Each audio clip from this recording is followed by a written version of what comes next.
para ahli. Trianto 2009 yang mengartikan pembelajaran tematik sebagai suatu sistem pembelajaran yang memungkinkan siswa baik secara individual maupun kelompok aktif mencari, menggali, dan mengemukakan konsep serta prinsip keilmuan holistik, bermakna, dan autentik. Pembelajaran RPP atau Rencana Pelaksanaan Pembelajaran adalah rencana kegiatan pembelajaran tatap muka untuk satu kali pertemuan atau lebih. RPP dikembangkan dalam silabus untuk mengarahkan kegiatan pembelajaran peserta didik dalam upaya mencapai kompetensi dasar atau KD. Cara membuat RPP, Rencana Pelaksanaan Pembelajaran. Komponen-komponen dalam RPP yang pertama, terdapat identitas sekolah, kelas atau semester, tema, subtema, alokasi waktu untuk pembelajaran 1 hari untuk pembelajaran kelas tinggi atau kelas 6 SD. Dalam satu semester ada 5 tema.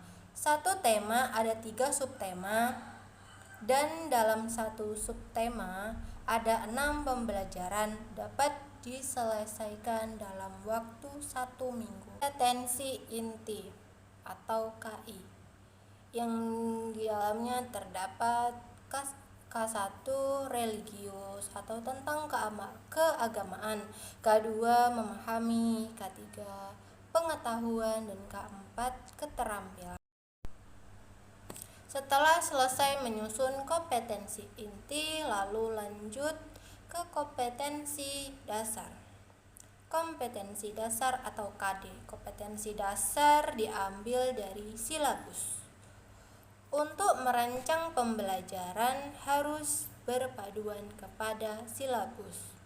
Ada 3 muatan mata pelajaran, yakni yang pertama Bahasa Indonesia, Ilmu Pengetahuan Alam, dan Ilmu Pengetahuan Sosial.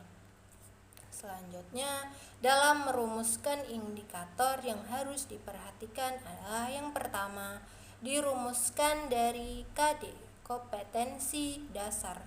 Yang kedua, menggunakan kerja operasional atau KKO yang dapat diatur. Yang ketiga, dirumuskan dalam kalimat yang simpel, artinya tidak berbelit-belit. Yang keempat, jelas dan mudah dipahami. Yang kelima, tidak mengandung satu tindakan dan suatu materi. Yang keenam, memperhatikan karakteristik mata pelajaran, potensi, dan kebutuhan siswa sekolah, masyarakat, dan lingkungan. Indikator. Untuk mencapai indikator, minimal ada 2 indikator yang harus dicapai. Tujuan pembelajaran. Tujuan pembelajaran diambil dari kompetensi yang akan dicapai dan harus sesuai dengan indikator. Selanjutnya, merancang RPP harus ada HOTS-nya, yakni C1 mengingat, C2 memahami, C3 menerapkan, C4 menganalisis. Jika sudah ada 4 komponen ini, maka sudah bisa dikatakan HOTS. Rumuskan tujuan pembelajaran yang baik. Menyusun tujuan pembelajaran yang baik dan lengkap cukup penting agar petunjuk dalam memilih materi ajar, strategi, model, dan media akan digunakan dalam KBM. Ada 4 unsur pokok yang perlu dicantumkan diantaranya. Yang pertama, audiens. Audien adalah sebagai pusat subjek sekaligus objek dalam pembelajaran. Audiens itu adalah siswa. Behavior berarti tingkah laku atau aktivitas siswa dalam pembelajaran. Condition berarti suatu keadaan siswa sebelum atau sesudah melakukan kegiatan pembelajaran. Yang keempat atau yang terakhir, degree. Degree berarti suatu perbandingan, berarti membandingkan kondisi sebelum dan sesudah belajar. Karakter siswa yang diharapkan, yang pertama religius, yang kedua nasionalisme, yang ketiga mandiri, yang keempat gotong royong, dan yang terakhir integritas. Materinya terdiri atas pembelajaran bahasa Indonesia, teks, eksplanasi. Yang kedua, ilmu pengetahuan alam, rangkaian listrik sederhana, seri paralel, dan komponennya.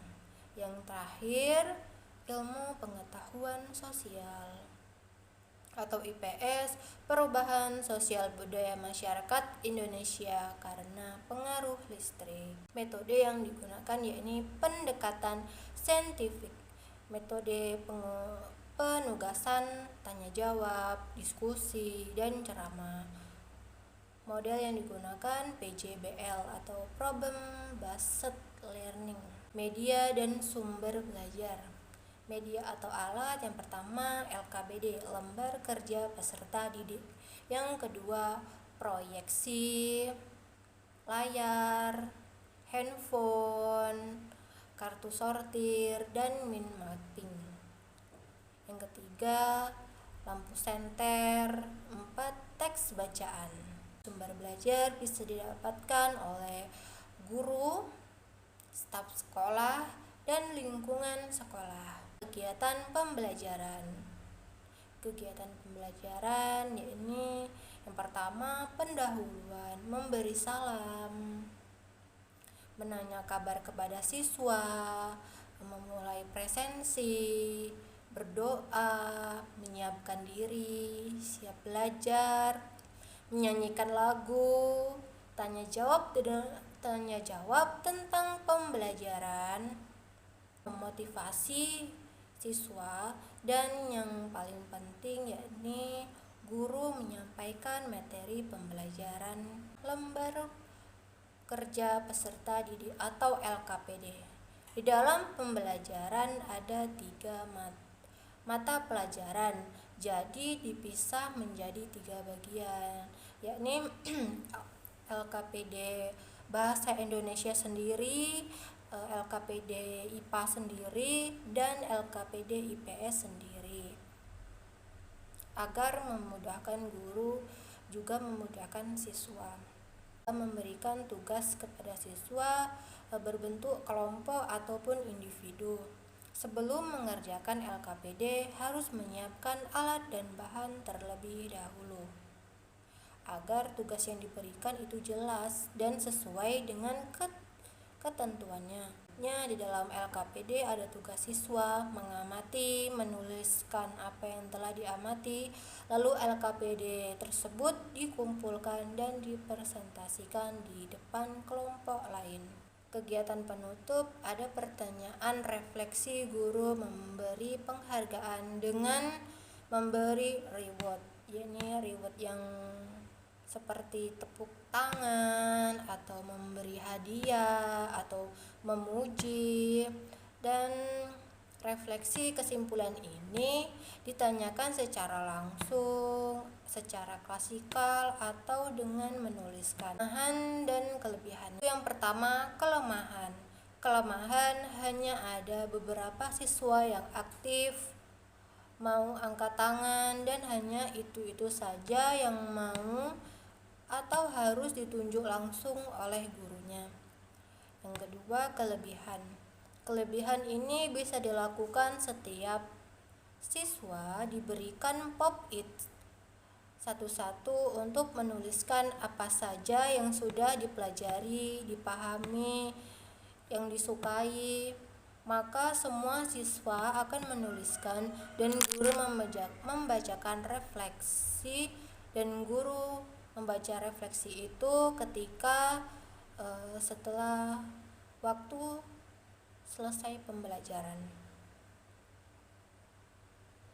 Selanjutnya, setelah itu guru meminta semua siswa untuk menyanyikan lagu wajib dan berdoa, lalu mengucap salam dan menutup kegiatan pembelajaran.